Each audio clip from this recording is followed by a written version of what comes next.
ఆంధ్ర తెలంగాణలో తక్కువ ఫీజులతో high quality results ఇస్తున్న ఏకైక సంస్థ తిరుమల్ ఐఏఎస్ ఇన్స్టిట్యూట్.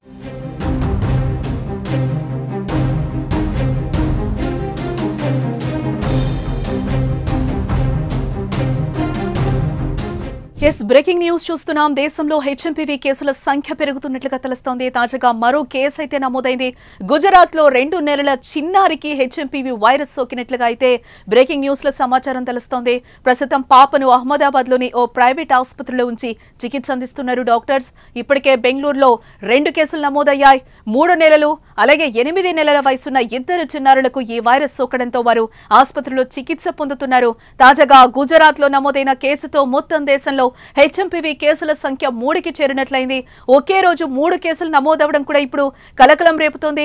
ఎటువంటి ప్రయాణం చేయకపోయినా చిన్నారులకు హెచ్ఎంపీవీ సోకడం ప్రభుత్వం ఆందోళన వ్యక్తం చేస్తోంది. హెచ్ఎంపీవీ వ్యాప్తిని అరికట్టేందుకు చర్యలు చేపట్టారు.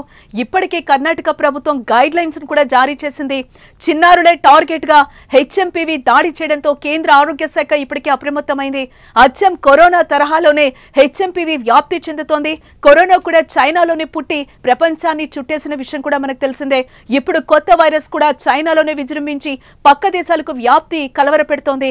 ఇది పిల్లలు, వృద్ధులు, బలహీనమైన రోగ నిరోధక శక్తి ఉన్న వ్యక్తులను వేగంగా ప్రభావితం చేస్తోంది.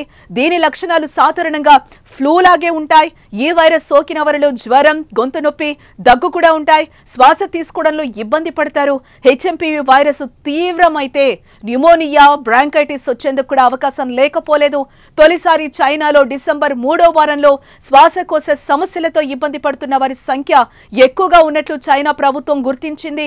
వారిలో హ్యూమన్ మెటానిమో వైరస్, రైనో వైరస్ కేసులు అధికంగా ఉన్నట్లుగా కూడా గుర్తించింది. అక్కడ ఈ ప్రభుత్వం ముఖ్యంగా 14 లోపు వయసున్న చిన్నారుల్లో ఈ వైరస్ అధికంగా ఉన్నట్లుగా కనుగొన్నారు. ప్రపంచ ఆరోగ్య సంస్థ కూడా చైనాలో పుట్టిన ఈ వైరస్ విషయంలో అప్రమత్తంగా ఉండాలని అన్ని దేశాలకు హెచ్చరికలను జారీ చేస్తోంది.